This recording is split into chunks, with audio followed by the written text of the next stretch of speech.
the secret of the inner earth.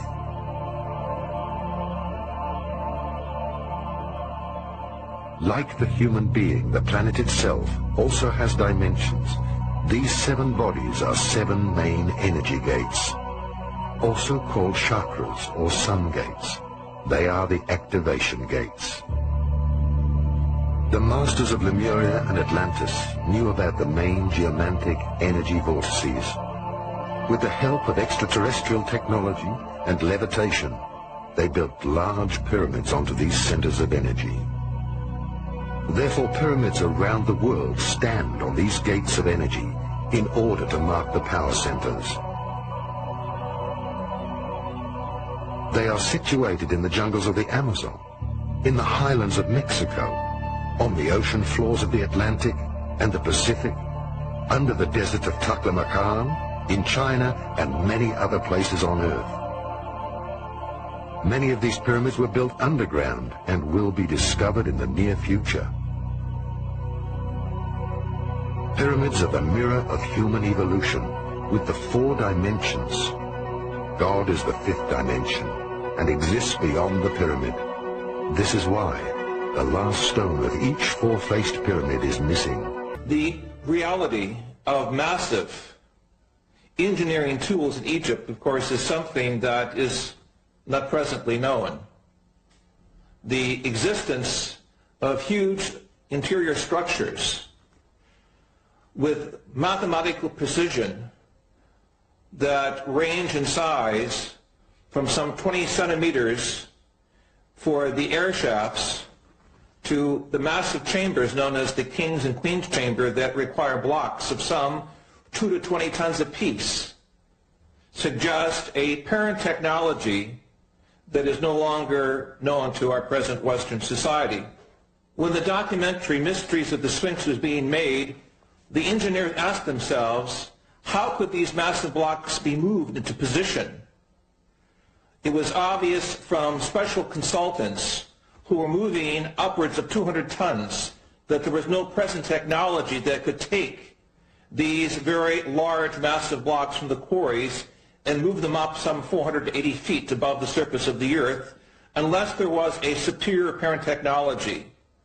In talking with specialists in hypersonic vibrations in New York and Chicago, it was suggested that a type of vibratory source, perhaps a quarter of a mile in length, would have to be necessary as some airborne platform that would require the vibratory mechanisms necessary to move these large blocks into place. Certainly, our use of certain sound techniques inside the chambers show that the Great Pyramid is a type of vibratory laser, and if it can be activated properly, in my interpretation, could allow us to understand how certain sound structures can move massive blocks of stone. The high priests used the pyramids as initiation temples because the energy inside the pyramids was so powerful that students or neophytes, through meditation, were carried into a different dimension of consciousness.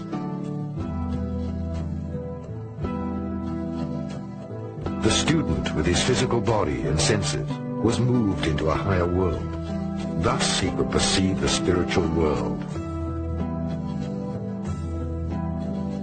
Until this very day, another great secret remains. The pyramids were used as natural doors of dimension gates, as openings and doors leading to the inner earth.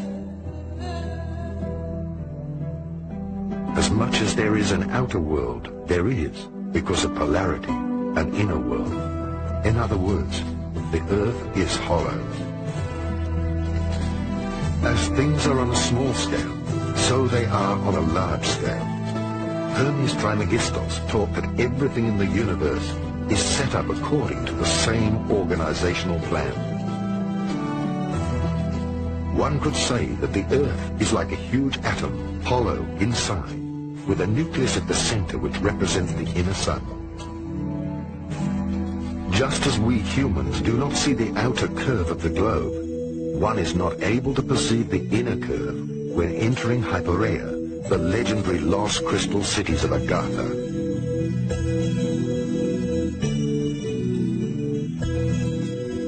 The the initiated were able to get in touch with the civilizations of the inner Earth through gates.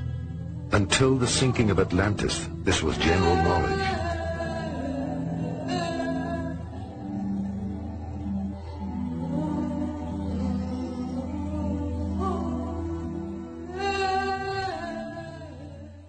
Plato in his book, the Timaeus, speaks about an earlier civilization, a race of godlike beings, at least 9,000 years before the time of the peoples of Athens.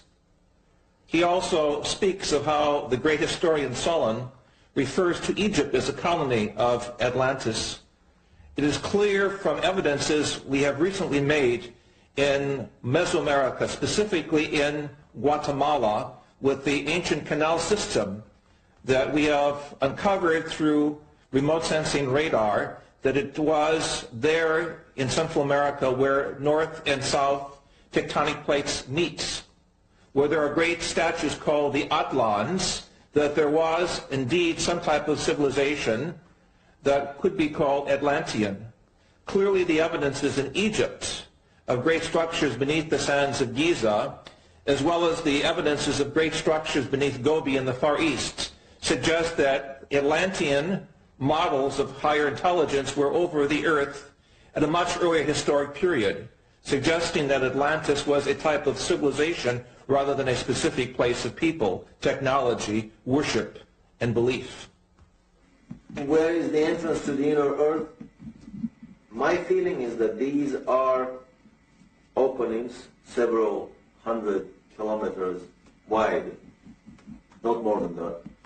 One on the North Pole, one on the South Pole. They may exist in a different dimension. They may be made visible at will or from time to time depending on certain cosmic and terrestrial conditions. These are more of speculations. However, I know for sure that, for example, polar flights are forbidden to fly straight over the pole. They always deviate away. After a very suspicious crash of a New Zealand airliner, a chartered airliner in late 70s, early 80s, that was supposed to fly over the South Pole looking for the opening of the inner Earth. After Atlantis, only a few nations and river and the Hopi Indians knew of the entrances to huge underground cities.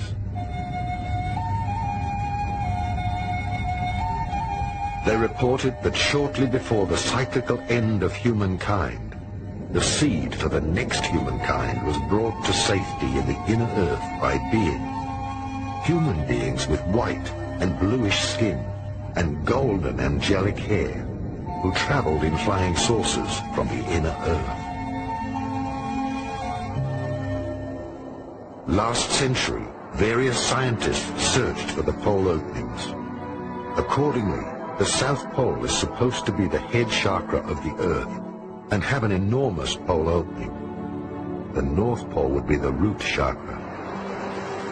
During this century, two great efforts were made to find these pole openings and to make contact with the extraterrestrial races who built the underground cities within the Earth.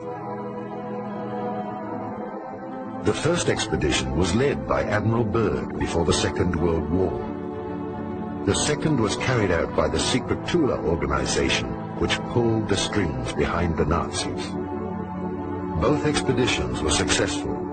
Byrd discovered the pole openings during an expedition for the USA.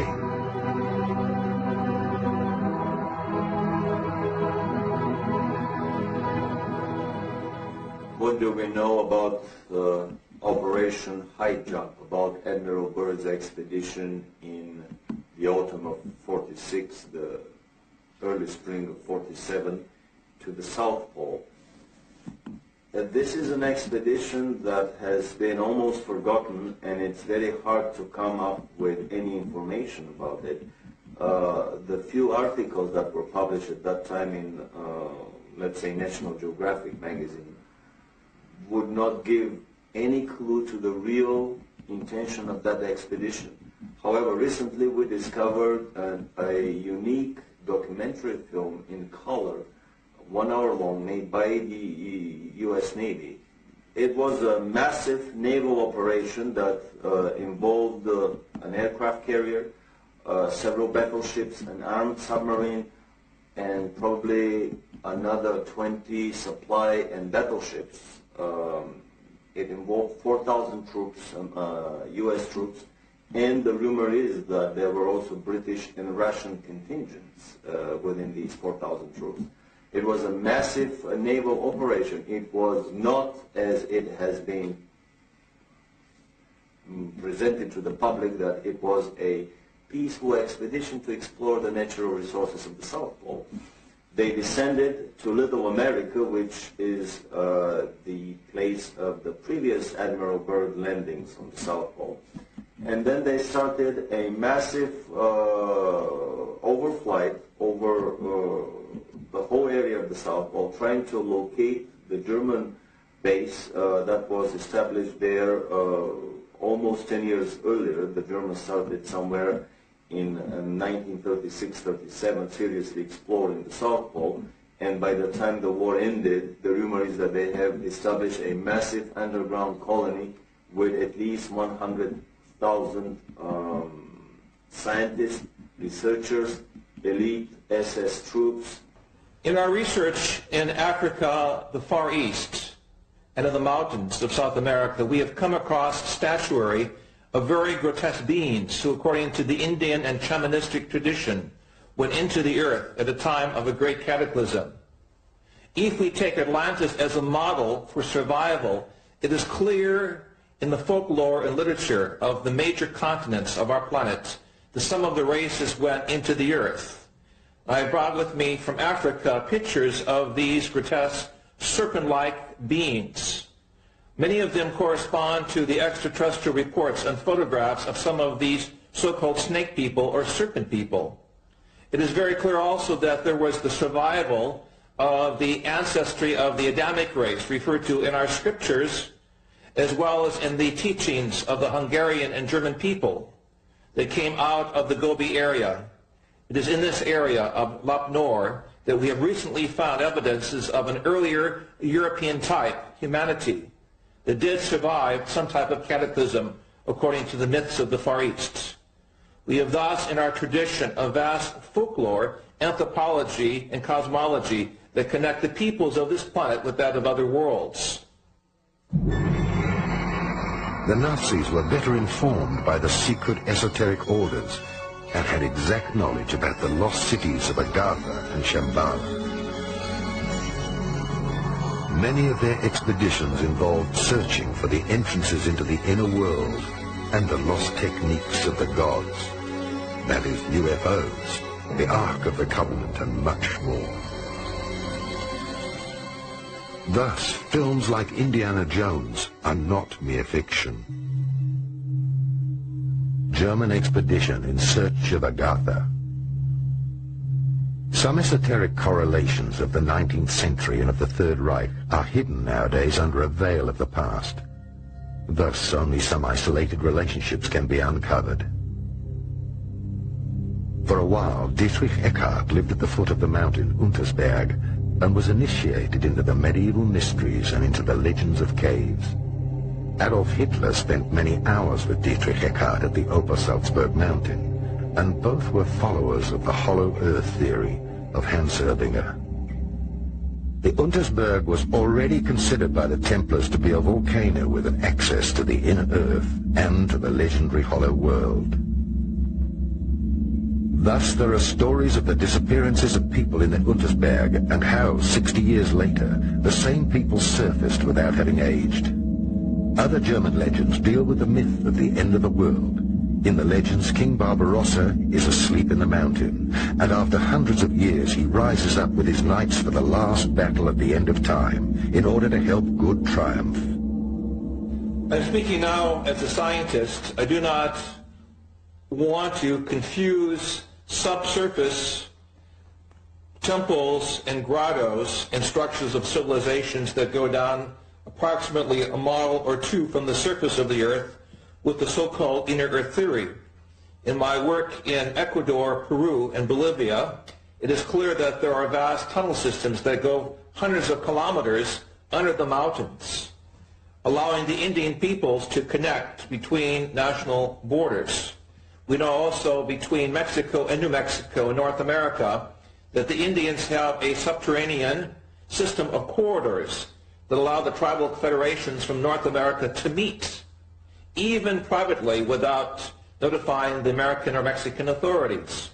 Clearly, these structures are there as a result of some type of volcanic activity or catastrophic events some 28 million years ago, as we have measured in areas of North Mexico, where the surface of the earth changed, allowing volcanic openings and porous materials to construct, as it were, underground cavities. Into these cavities, members of the human society found shelter from the noxious poisons and gases and orders of destruction that took place rather suddenly.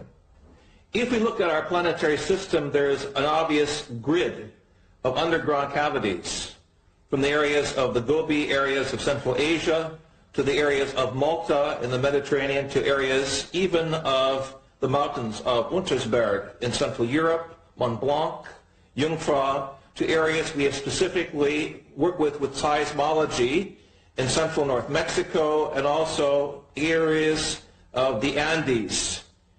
Peru, Ecuador, and Bolivia in particular have underground structures that run for hundreds of kilometers. In Southeast Asia, we know that these structures also exist in the areas of Sumatra, Borneo, and Indonesia. Clearly, throughout the world, there are major areas which seem to be contact points with parallel evolution. Dietrich Eckart shaped Hitler's thinking more than we can imagine today. He also directed him towards a mediumistic education and showed him how to make contact with the spiritual world, in particular with the Germanic gods and the ancient Hyperborean people from Agartha. Thus, the leader became a guided one who communicated with the spiritual world and the masters of Agartha. Only when he had developed these mediumistic attributes to the full did Dietrich Eckart propagate the idea of a leader, Führer, in the Thule Society and in the popular esoteric circles.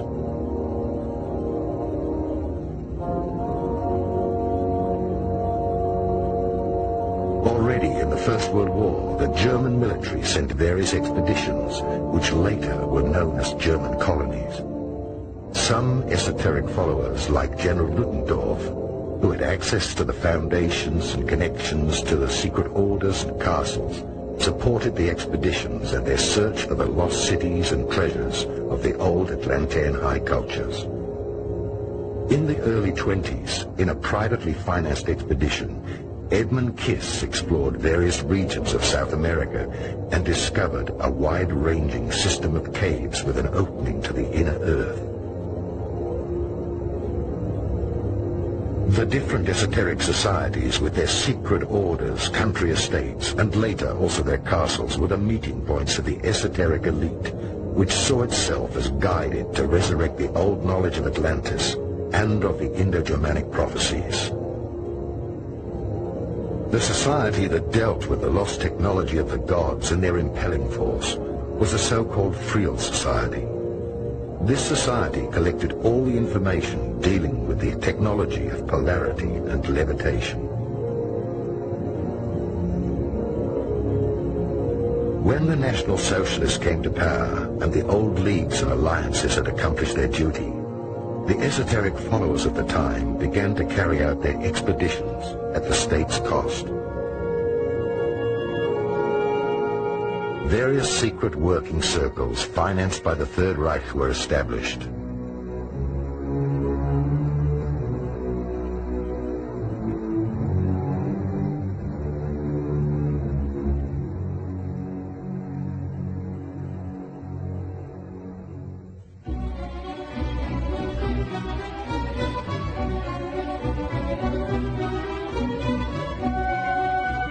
The committee of the group, Heirs of the Ancestors, was concerned with the study of races, and some high esoteric followers were contracted to investigate the past of the Aryan race with ordinary archaeologists and scientists.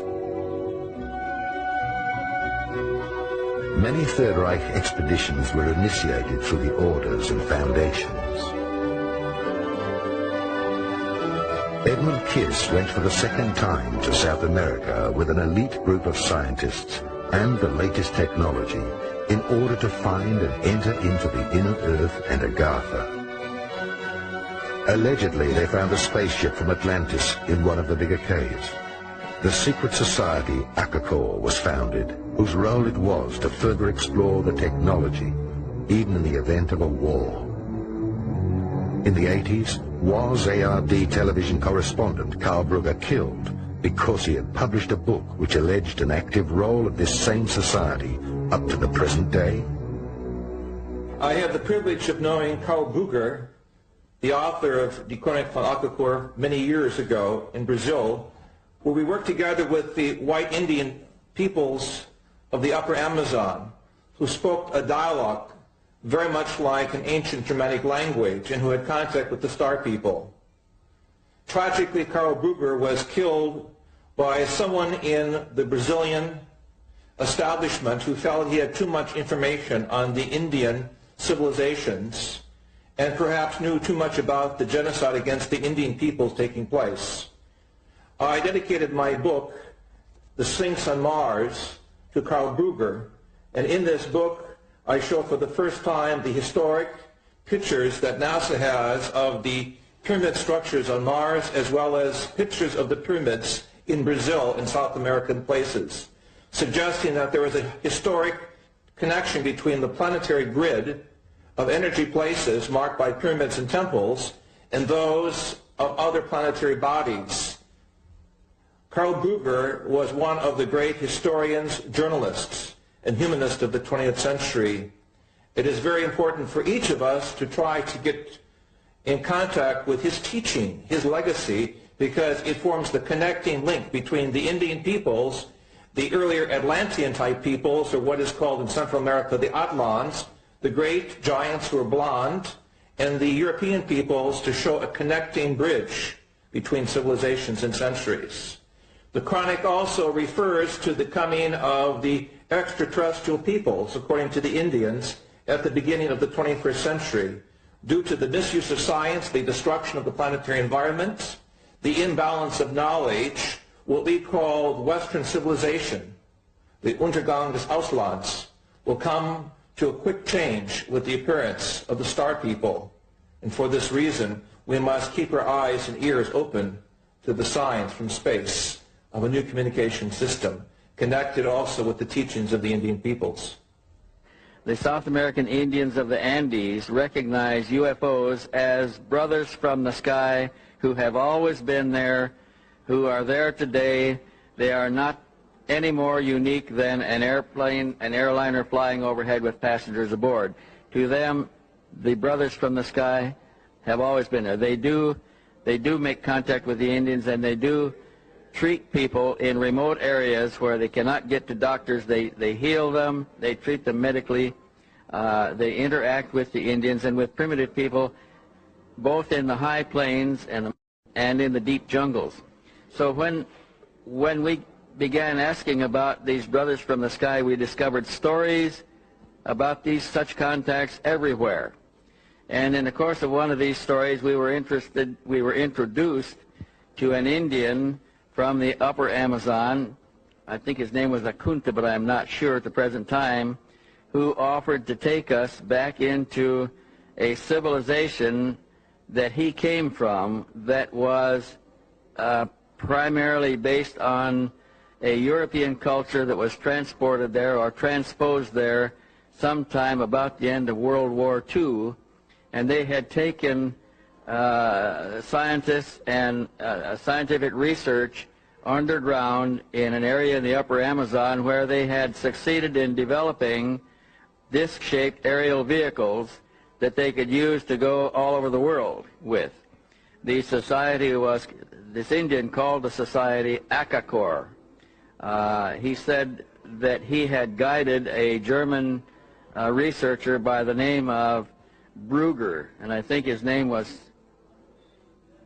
Martin Brugger, B-R-U-G-G-E-R, who was actually taken to the city and was afforded an opportunity to meet with some of the Europeans there. That Indian tribe in that area has many blue-eyed, blonde-haired Indians, and they appear to be descendants of a Germanic a group of people that were taken there sometime in the middle 1940s, and now they have produced children and they are young adults, and a society is flourishing there that is advanced over the contemporary societies around them by a substantial degree.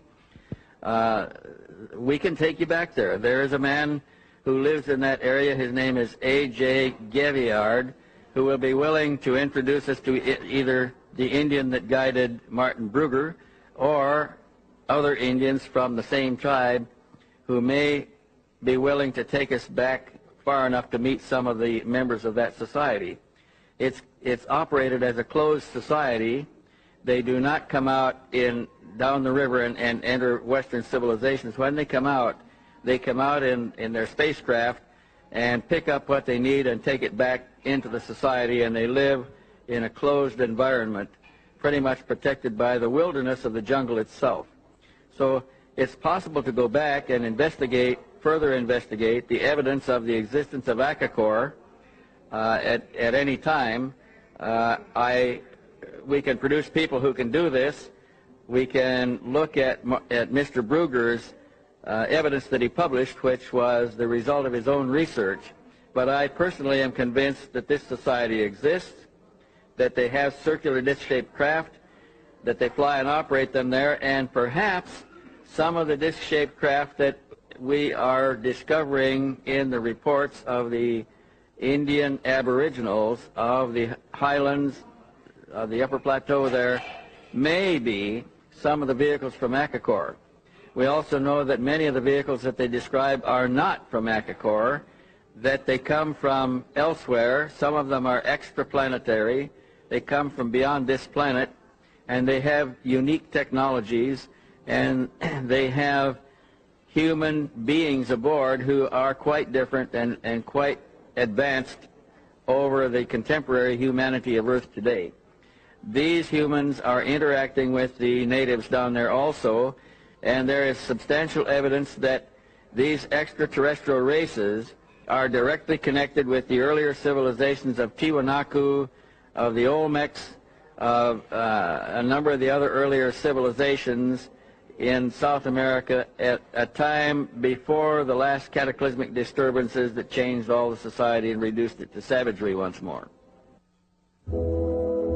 A further expedition was sent to the South Pole, Expedition Schwabenland, in order to find the land with no ice and to explore the access to the inner Earth.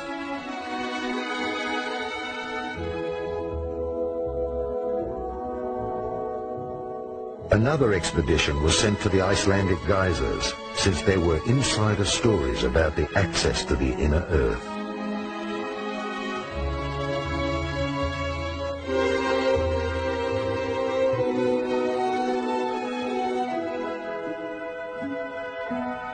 And another expedition was organized by Sven Hedin to the Taklamakan Desert in Tibet in order to find traces of the old culture of Urd.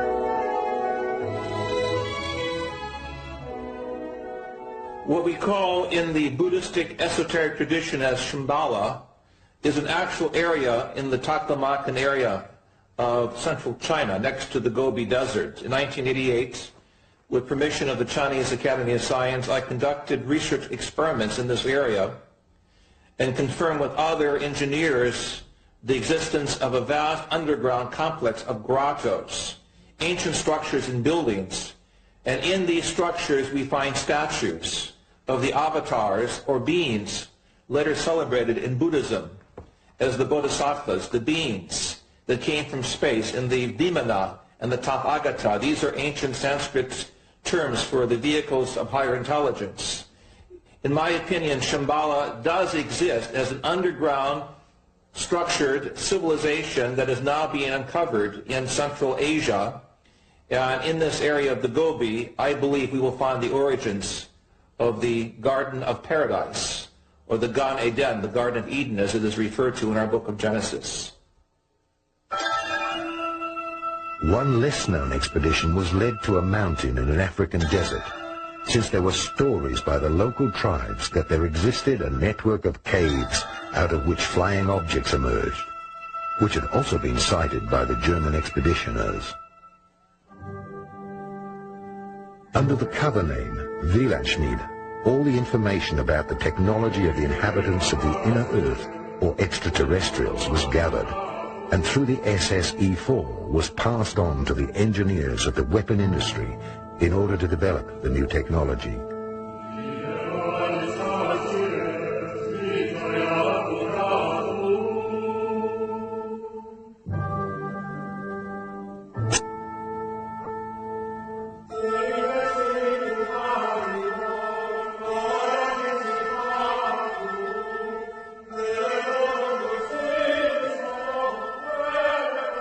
The flying saucers from Agartha were the result of this scientific research.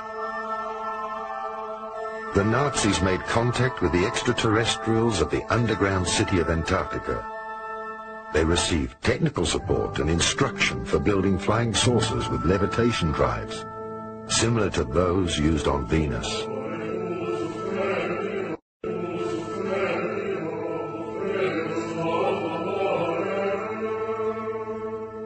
At the end of the Second World War, the extraterrestrials ensured that the technology was returned from Earth back to these cities. They understood that the Dark Age had not yet reached its peak. The technology was returned by 30 submarines through a large commando action.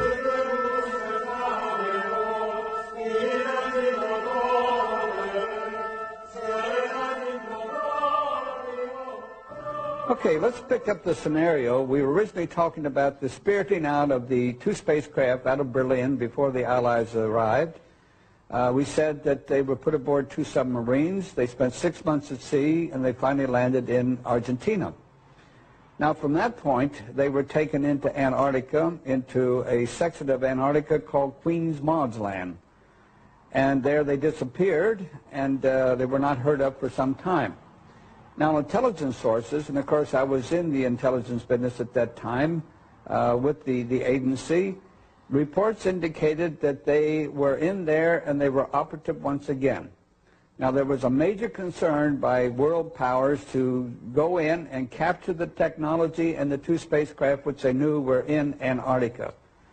And the intelligence reports indicated that one known as Admiral Byrd was to be recommissioned, and he was to be sent in there to retrieve the two saucers and also the technology and personnel associated with it. Later reports indicated that Admiral Byrd was given 8 months and unlimited funding to go in and pull this thing successfully off. But we also know that within 8 weeks he was totally defeated. Now, the supposition at that point was that there was an advanced civilization and technology, most probably alien. There were with the Third Reich and the SS who was in Antarctica, and that those great and developed technologies were used to defeat Admiral Byrd. And of course, as it turns out, even to date, they're still there. We never did successfully get them. The stories that I have uncovered about the inner Earth is that very early on in the history of the Third Reich, the Nazi elite, and especially Hitler, were trying to establish contact with the civilization living in the inner Earth, which was considered an Aryan civilization of a lot more advanced nature than their brothers, lost brothers living on the surface of the planet. The Truist Society carries the name of the former capital of that civilization, someplace around present-day Greenland, before the previous polar shifts and before Greenland became under ice. Two expeditions were made in the late 30s, early 40s, one attempting to enter the North Polar water opening with a submarine, which proved unsuccessful. A second attempt was made to enter the land opening on the South Pole with an anti-gravity cigar-shaped device, basically a small prototype probably of the giant Andromeda space station that was developed later on by the SS, and it proved successful. The most interesting story is the one that I heard by an American living in Florida who claims to have spent 2 months in the city of New Berlin. This is a city that was developed into the inner earth, and a part of the Germans from the South Polar colony were admitted by the inner earthlings and were allowed to build that city there. Very strict admission procedures, no previous SS members, no previous concentration camp guards and so on were admitted. The rumor is that the present-day city of New Berlin is about 2 million people of population, that they have built there most of the buildings that Hitler's personal architect, Speer, was planning to build. They're traveling on Icelandic passports. After World War II, a military expedition under Admiral Byrd tried to recover the vanished technology. The extraterrestrials let him enter the inner Earth to the Golden City. They delivered a request message for disarmament to the government of the United States. Admiral Byrd had to remain silent until his death, but after he died, his nephew published his diary. In my work with South African, Brazilian, and American geologists at the South Pole, it is clear that under the structures of ice, there are many layers of civilization, suggesting at one earlier point of time when the conditions of the South Pole were different. Clearly, there was some type of civilization there. The evidences of huge dinosaur intelligence suggest that this was one of the possible places for the Garden of Eden. This, of course, is assuming that the shell of the Earth had a different north and south magnetic pole. And with the shifting of the pole, this region became suddenly very, very frigid.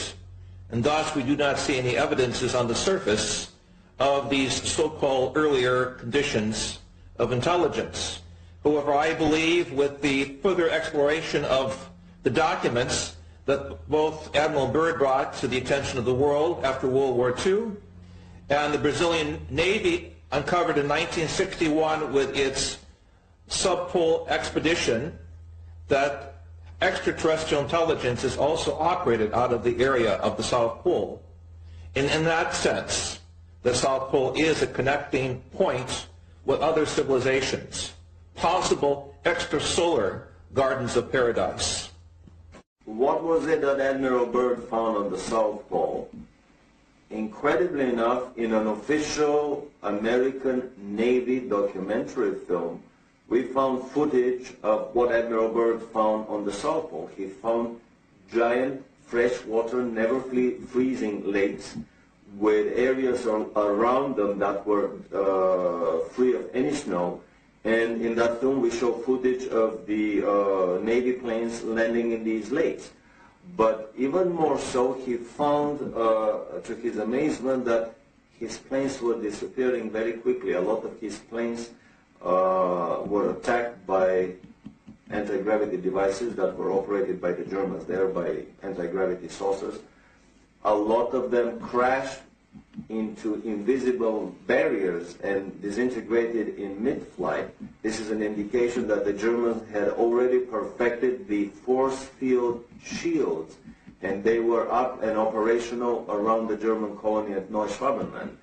When he was retreating, basically the whole operation lasted for 1 week. They started at the end of February 47, and by the first week of March they were through with the whole operation, and much earlier than scheduled, and they departed.